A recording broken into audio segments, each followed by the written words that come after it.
नमस्कार साथियों, स्वागत है आपका आज के हमारे इस वीडियो लेक्चर में।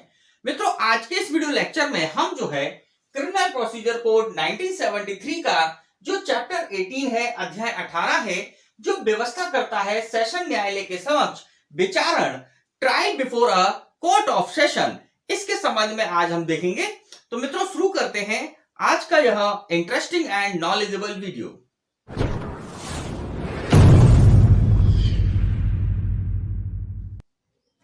मित्रों, सेशन ट्रायल के संबंध में जो प्रोविजंस हैं वह चैप्टर 18 सीआरपीसी में प्रोवाइडेड हैं। मित्रों ध्यान दीजिएगा, ये चैप्टर जो है प्रीलिम्स एग्जाम के लिए भी इंपॉर्टेंट है और मेंस एग्जाम के लिए तो टॉप मोस्ट इंपॉर्टेंट है। मतलब कि हर बार यह संभावना रहती है कि इससे जो है मेंस एग्जाम में क्वेश्चन बनेगा। तो मित्रों, सबसे पहले हम जो है कुछ वन लाइन फैक्ट यहां पर देखेंगे कि चैप्टर 18 जो है सेशन ट्रायल के संबंध में प्रोविजन करता है। इसको हम कैसे याद रख सकते हैं? इस चैप्टर के अंतर्गत जो है टोटल 13 सेक्शन है। ध्यान रखिएगा, चैप्टर 18 में सेशन ट्रायल में टोटल 13 सेक्शन है, 13 धाराएं हैं, धारा 225 से लेकर 237 तक। तो हम इनको कैसे याद रख सकते हैं? तो आप इस बात को समझिएगा कि सेशन ट्रायल जो वर्ड है इसके अंतर्गत टोटल 12 अल्फाबेट आते हैं। कितने आते हैं? 12 अल्फाबेट आते हैं। अब हम इसको लर्न करने के, याद करने के पॉइंट ऑफ व्यू से इसमें एक एस जोड़ देते हैं और इसको हम कैसे बोलते हैं? Session trials. अब एस हमने जोड़ दिया तो यहां पर हमको एक अल्फाबेट और मिल गया, तो टोटल हो गए 13 अल्फाबेट। तो इस तरह से आप दिमाग में बिठा लीजिएगा कि सेशन ट्रायल में टोटल 13 सेक्शंस हैं, 13 धाराएं हैं। अब हम यहां पर बात करते हैं कि हम ये कैसे याद करें कि ये जो है चैप्टर 18 में प्रोवाइडेड है। तो देखिए 13 को हम जो है इस प्रकार से भी लिख सकते हैं। मतलब हम 13 ऐसे होता है, 3 को हम ऐसे कर देंगे। तो इस प्रकार से हम इसको जो है दिमाग में बैठा सकते हैं कि सेशन ट्रायल के बारे में प्रोविजन जो है चैप्टर 18 हमें बतलाता है।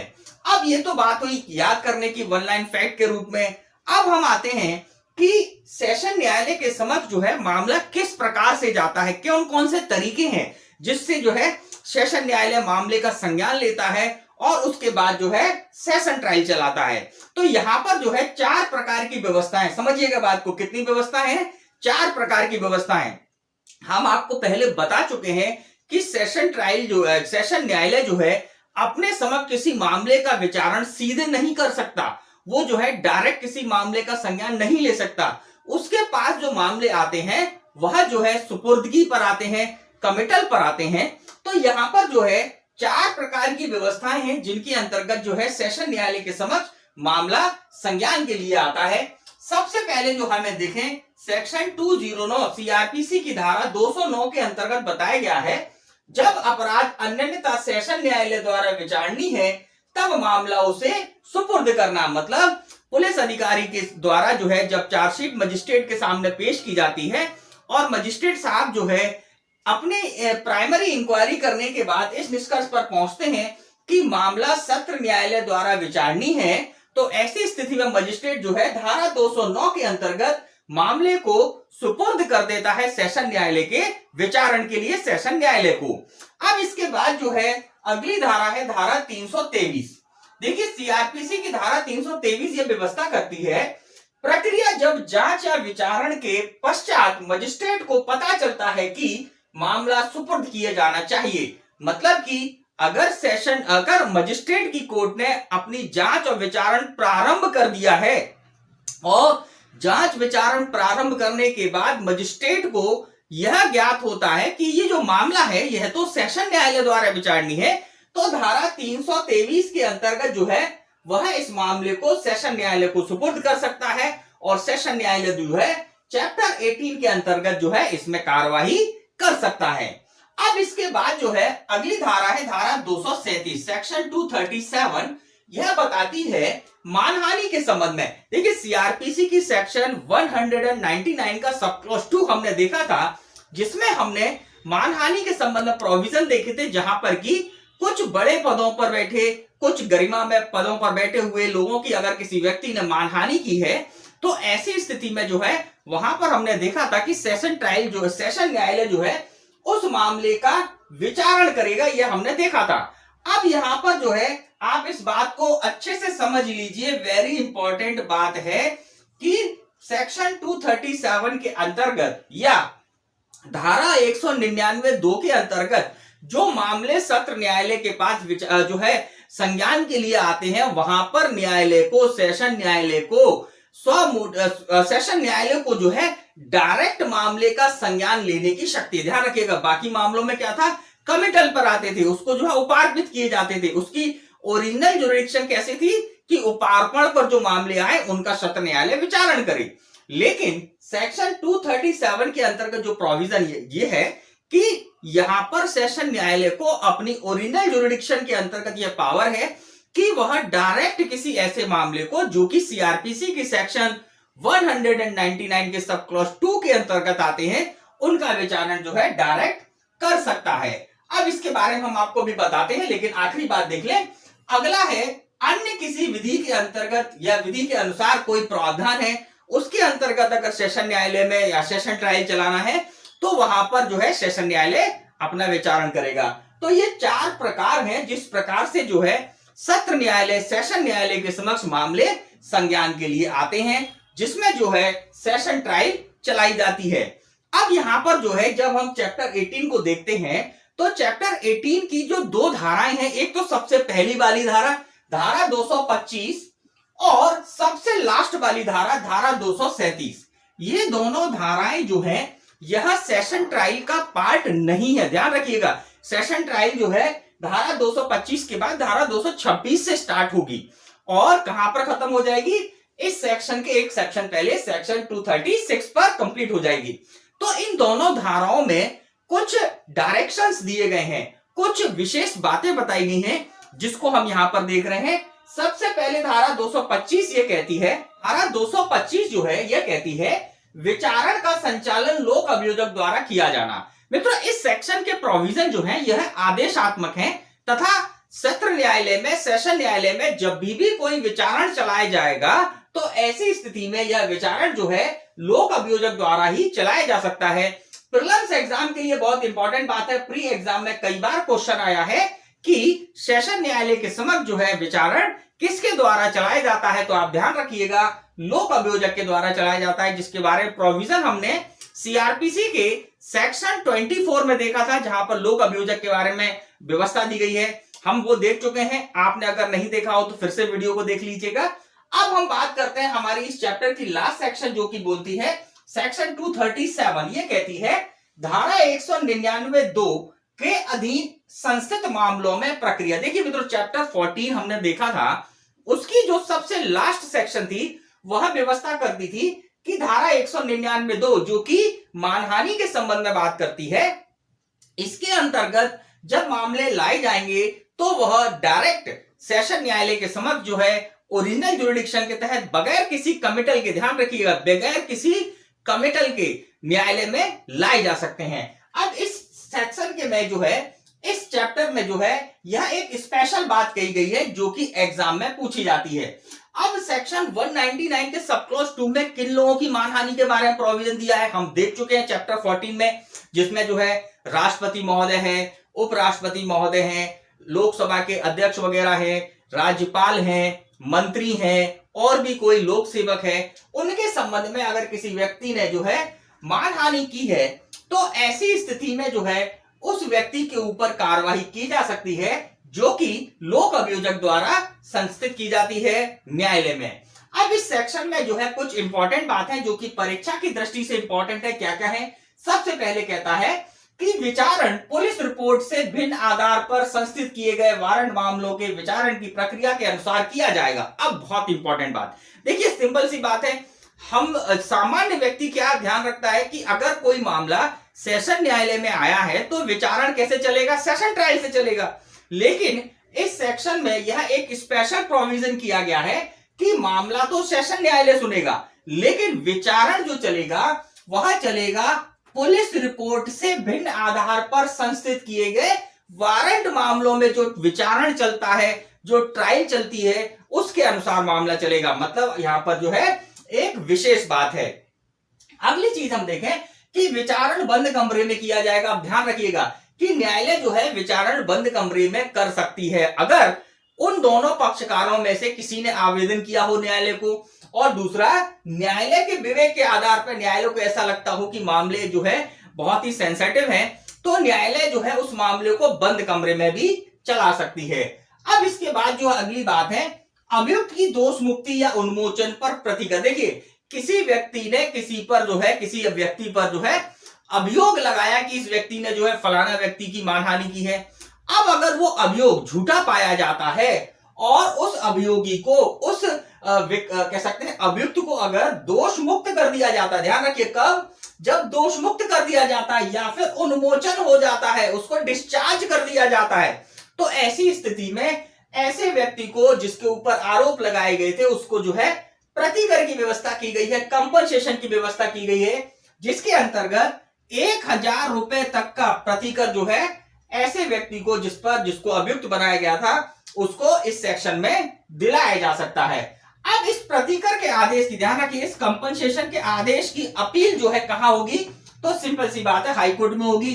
अगर मामला सेशन न्यायालय ने विचारित किया है तो सेशन न्यायालय के सीनियर कौन होंगे, हाई कोर्ट। तो यहां पर जो है इस संबंध में प्रावधान है जो कि प्रारंभिक परीक्षा के लिए इंपॉर्टेंट है, मेंस एग्जाम में अभी तक नहीं आया है, लेकिन मेरी ये फीलिंग कहती है कि इससे जो है मेंस एग्जाम में क्वेश्चन बन सकता है। तो विशेष रूप से ध्यान रखिएगा, प्रीलिम्स पॉइंट ऑफ व्यू से ये सारी बातें हमने देखी, मेंस पॉइंट ऑफ व्यू से भी इन्हीं सबको अगर हम एक साथ रखें और एक क्रमबद्ध तरीके से इसको याद करें तो इन्हीं सब बातों से मेंस का आंसर भी तैयार हो जाएगा। तो मित्रों यहां पर जो है हमने सेक्शन 225 को देखा और इसके साथ साथ सेक्शन 237 को देखा। अब हम देखते हैं बेसिकली जो ट्रायल है, सेशन ट्रायल है, जो कि सेक्शन 226 से स्टार्ट होती है और जो है कहां तक चलेगी, धारा 236 तक चलेगी। तो अब हम जो है सेशन ट्रायल को देखते हैं। मित्रों सेशन ट्रायल जो है धारा 226 से प्रारंभ होती है। देखिए धारा 225 में सेक्शन 225 में यह निर्देशित किया गया है कि सेशन न्यायालय में मामलों का संचालन लोक अभियोजक द्वारा किया जाएगा। राज्य सरकार की ओर से मामले को कौन न्यायालय में लाएगा, लोक अभियोजक महोदय न्यायालय में लाएंगे। अब यहाँ पर 226 में यह बताया गया है कि अभियोजन के मामलों के कथन का आरंभ, मतलब लोक अभियोजक महोदय जो है अपने मामले का, जो मामला वो न्यायालय में लाए हैं, उनको आरंभ करेंगे, कथन करेंगे। अब यहां पर यह बात ध्यान देने वाली है कि सीआरपीसी की सेक्शन 209, सेक्शन 209 में हमने देखा था कि मजिस्ट्रेट महोदय जो है जिनके समक्ष मामला आया था, संज्ञान उन्होंने लिया था और उन्होंने संज्ञान लेने के बाद जब जांच की, जांच में यह पाया कि मामला सेशन न्यायालय द्वारा विचारणीय है, तो उन्होंने जो है मामले को क्या कर दिया, सेशन न्यायालय को सुपुर्द कर दिया, उपार्पित कर दिया। तो इसके बाद जो है अभियुक्त व्यक्ति न्यायालय के सामने उपस्थित है, मामला न्यायालय सेशन न्यायालय के समक्ष जो है उपार्पित कर दिया गया है। अब जो है लोक अभियोजक महोदय क्या करेंगे, यहां पर 226 के अंतर्गत मामले का कथन करेंगे, मामले के कथन का आरंभ करेंगे कि भाई अभियुक्त व्यक्ति पर किन किन अपराध का आरोप है, और यह भी बताएंगे कि भाई हम जो अभियोजन है वह उन आरोपों को किन साक्ष्यों से साबित करेगा। अब यहां पर न्यायालय जो है अभियोजन के कथनों को सुनने के बाद और वो जो भी दस्तावेज न्यायालय के सामने लाए गए हैं उन सभी दस्तावेजों का परिशीलन करने के बाद, विचार करने के बाद न्यायालय अगर इस निष्कर्ष पर पहुंचता है, समझिएगा, न्यायालय इस निष्कर्ष पर पहुंचता है कि अभियुक्त के विरुद्ध जो है पर्याप्त साक्ष्य है ही नहीं, मामला बन ही नहीं रहा है, तो न्यायालय क्या करेगा, धारा 227 सेक्शन 227 के अंतर्गत जो है अभियुक्त को डिस्चार्ज कर देगा, उन्मोचित कर देगा। क्योंकि प्रामा फेसली जो 226 में लोक अभियोजक महोदय ने जो मामले का कथन किया है, जो दस्तावेज न्यायालय के सामने आए हैं, प्रामा फेसली प्रथम दृष्टया मामला बन ही नहीं रहा है, तो ऐसी स्थिति में जो है आगे ट्रायल चलाना आवश्यक नहीं है, यहां पर जो है डिस्चार्ज अभियुक्त को कर दिया जाएगा।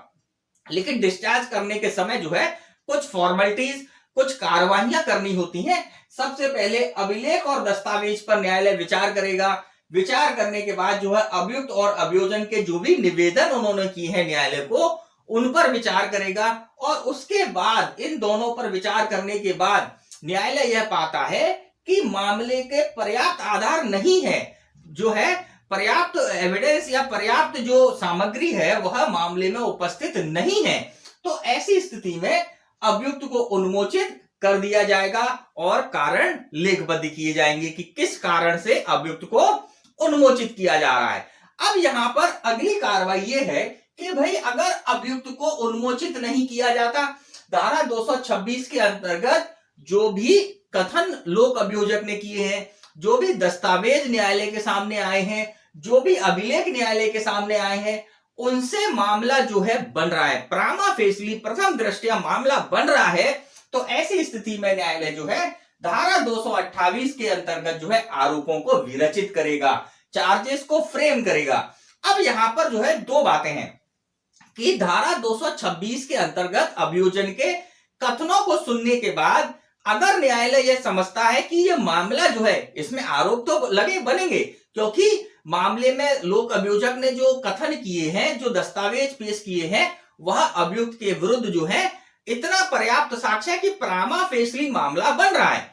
लेकिन अगर वह मामला सेशन न्यायालय द्वारा विचारणीय नहीं है तो क्या करेंगे, बात समझिएगा। स्थितियां बन जाती हैं कि लोक अभियोजक ने जब मामला रखा तो न्यायालय ने उन सभी दस्तावेजों को देखने के बाद जो आरोप लोक अभियोजक महोदय ने न्यायालय के समक्ष अभियुक्त के विरुद्ध कथन किए, उन पर न्यायालय को ऐसा लगता है कि यह मामला जो है सेशन न्यायालय द्वारा विचारणीय नहीं है, ये तो किसी अन्य न्यायालय द्वारा या किसी मजिस्ट्रेट द्वारा विचारणीय है।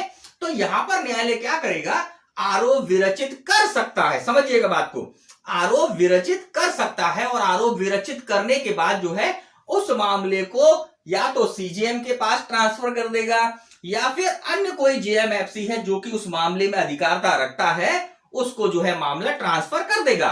लेकिन अगर मामला सेशन न्यायालय द्वारा विचारणीय है, अन्य रूपेण सेशन न्यायालय द्वारा उस मामले का विचारण किया जाना है, तो ऐसी स्थिति में न्यायालय क्या करेगा, आरोप को विरचित करेगा। विरचित करने के बाद जो है जो प्रक्रिया ये है कि आरोप विरचित करने के बाद अभियुक्त को आरोपों को पढ़कर सुनाया जाएगा और उसे समझाया जाएगा। अब आरोपों को पढ़कर सुना दिया, समझा दिया, इसके बाद न्यायालय जो है अभियुक्त से ये पूछेगा कि क्या वो इन आरोपों को अभिवचनित करना चाहता है, इसकी प्ली करना चाहता है, स्वीकार करना चाहता है। अब ऐसी स्थिति में धारा 228 के अंतर्गत जो है यह सारी कार्रवाई कर दी। अब अगर अभियुक्त आरोपों को क्या कर लेता है, प्ली कर लेता है या अभिवचनित कर लेता है, तो ऐसी स्थिति में धारा 229 सेक्शन 229 के अंतर्गत प्रोसीडिंग होगी। तो यहां पर जो है जब अभियुक्त ने आरोपों को स्वीकार कर लिया, अभियुक्त ने आरोपों की प्ली कर ली, तो न्यायालय के समक्ष जो है यह दो रास्ते हैं या दो कार्रवाइयां हैं। या तो वह उस अभियुक्त को उस मामले में दोष सिद्ध कर दे, स्वविवेक, देखिए यहां पर जो है सेक्शन 229 में न्यायालय की स्वविवेकीय शक्ति है कि अभियुक्त के प्ली को सुनने के बाद या तो न्यायालय उस अभियुक्त को क्या कर सकता है, दोष सिद्ध कर सकता है। लेकिन अगर न्यायालय यह समझता है कि अभियुक्त को दोष सिद्ध नहीं किया जाना चाहिए, क्यों नहीं किया जाना चाहिए, देखिए यह बहुत ही खतरनाक स्टेज है, क्योंकि यहां पर अभी साक्ष्य तो लिए ही नहीं गए हैं, उसको डिफेंस का मौका दिया ही नहीं गया है। तो ऐसी स्थिति में अगर न्यायालय यहां पर उसको दोषित करता है तो यह बहुत ही रिस्की है। तो ऐसी स्थिति में न्यायालय को यहां पर स्वविवेकी शक्ति दी गई है कि अगर वह इस बात से संतुष्ट है कि आरोप जो उस व्यक्ति के ऊपर, अभियुक्त के ऊपर जो कथन किए गए हैं अभियोजन ने, उनको देखने के बाद, दस्तावेजों को देखने के बाद, अभिलेखों को देखने के बाद और अभियुक्त के प्ली को देखने के बाद अगर वह इस निष्कर्ष पर पहुंचता है कि मामले में अभियुक्त को दोषित कर देना चाहिए, तो वह दोषित कर सकता है सेक्शन 229 में और विचारण को समाप्त कर सकता है। लेकिन यह बहुत खतरनाक है। अधिकतर मामले जो कि कठोर दंड से दंडनीय है, गंभीर अपराध हैं, उन मामलों में दोषित नहीं किया जाता। यहां पर यह सामान्य एक कह सकते हैं चलन में आ गया है कि हत्या के मामले हैं और भी जो गंभीर अपराध हैं उनमें जो है सेक्शन 229 के तहत जो है न्यायालय दोषित नहीं करता है। आगे अब अगर न्यायालय यहां पर दोषित नहीं कर रहा है तो न्यायालय क्या करेगा, न्यायालय जो है आगे की कार्रवाई धारा 230 की कार्रवाई करेगा। लेकिन उस पर हम जाने से पहले यहां पर हम आपको बता दें कि अगर न्यायालय दोष सिद्ध करता है तो क्या क्या करेगा। अगर न्यायालय ने दोष सिद्ध करने की उसका जो है इस निष्कर्ष पर पहुंचा है कि दोष सिद्ध कर देना चाहिए, तो न्यायालय दोष सिद्ध का आदेश लिखने के साथ साथ जो है क्या करेगा, धारा 360 हमने जो है देखा आगे हम देखेंगे कि सेक्शन 360 के अंतर्गत जो है अभियुक्त का अगर पहला अपराध है या अभियुक्त का जो है कह सकते हैं आयु का लाभ मिलना चाहिए, धारा 360 का लाभ मिलना चाहिए, तो धारा 360 या परवीक्षा अधिनियम की कार्रवाई करेगा। और अगर धारा 360 और परवीक्षा अधिनियम की कार्रवाई यहां पर लागू नहीं होती है तो इसके बाद पूर्व दोष सिद्धि की कार्रवाई अगर लागू हो रही है तो पूर्व दोष सिद्धि देखेगा, और पूर्व दोष सिद्धि भी लागू नहीं है या पूर्व दोष सिद्धि लागू है तो इसके बाद जो है न्यायालय क्या करेगा, मामले को अभियुक्त को दंड के प्रश्न पर सुनेगा।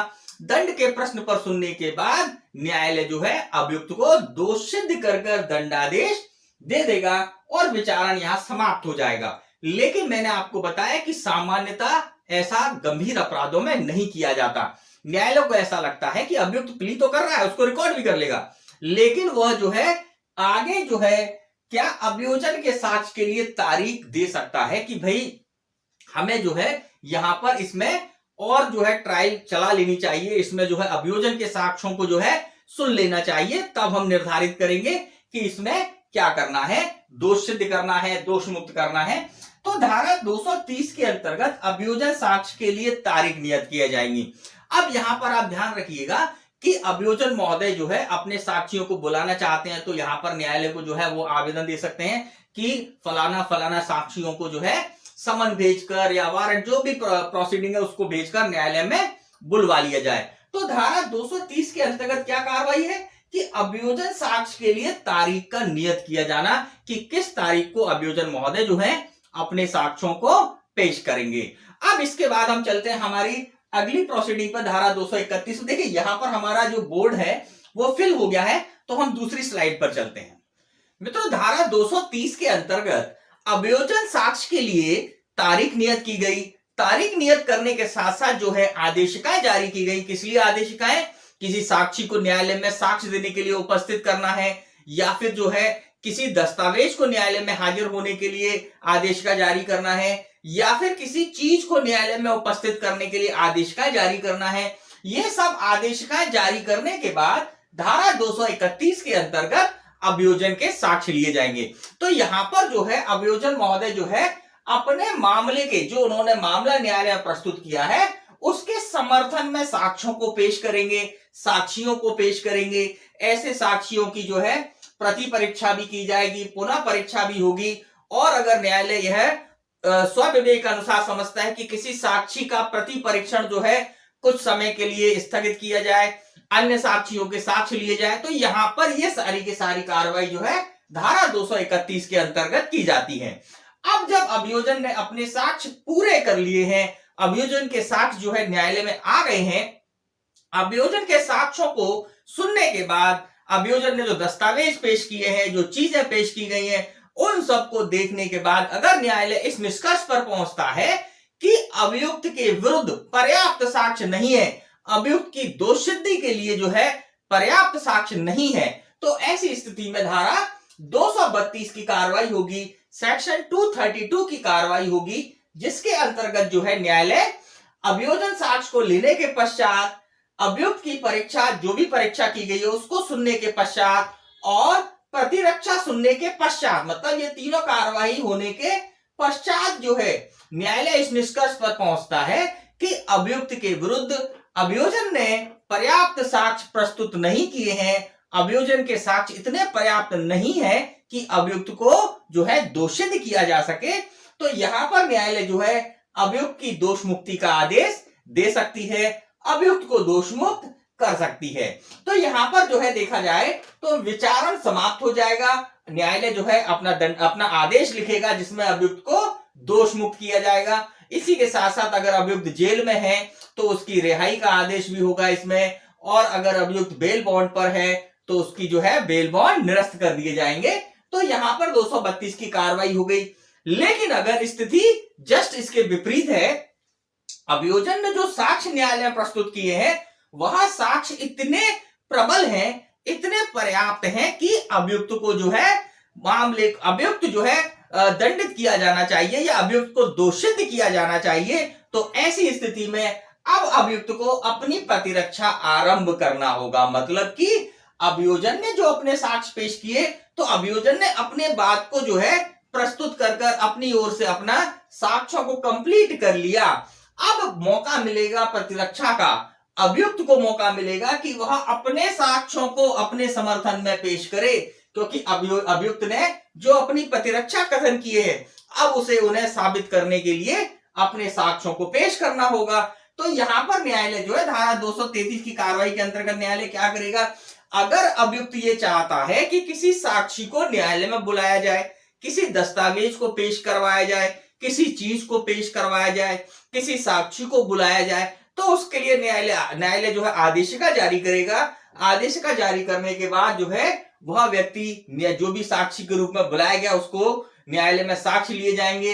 अगर आवश्यक हो तो प्रतिरक्षा वगैरह, पुनः परीक्षा, ये सारी की सारी एविडेंस एक्ट की कार्रवाइयां यहां होंगी। तो यहां पर जो है अभियुक्त जो है अपनी प्रतिरक्षा करेगा। अब देखिए, अभियोजन के साक्ष्य ले लिए, अभियुक्त ने अपनी प्रतिरक्षा में जो साक्ष्य उसको पेश करने थे वह सारे कंप्लीट हो गए। अब जो मामला आएगा वह आएगा बहस की स्टेज पर, आर्गुमेंट की स्टेज पर। तो देखिए, आर्गुमेंट जो है सेक्शन 234 में प्रोवाइडेड है। धारा 234 के अंतर्गत जो है आर्गुमेंट किए जाते हैं। अब आर्गुमेंट में होता क्या है, बात समझिएगा। आर्गुमेंट में अभियोजन जो है अपने मामले को उपसंहार करता है।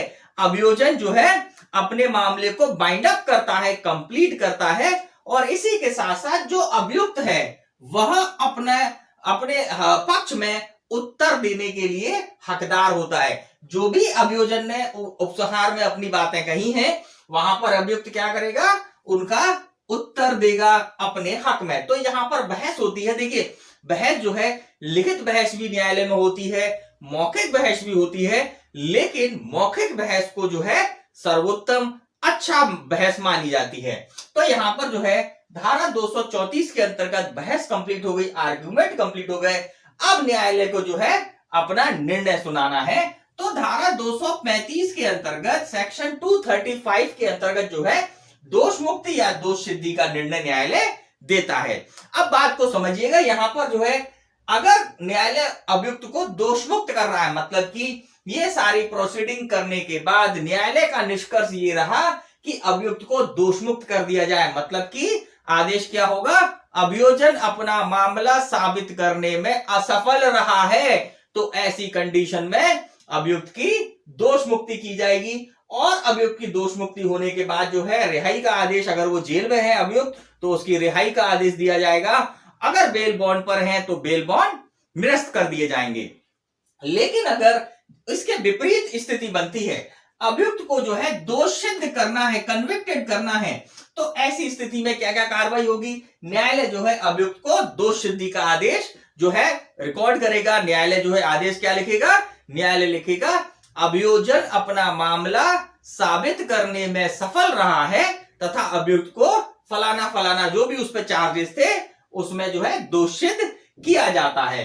अब जब दोष सिद्धि हो जाती है, कन्विक्शन हो जाता है, अब उसके बाद कुछ समय के लिए निर्णय को रोक दिया जाता है।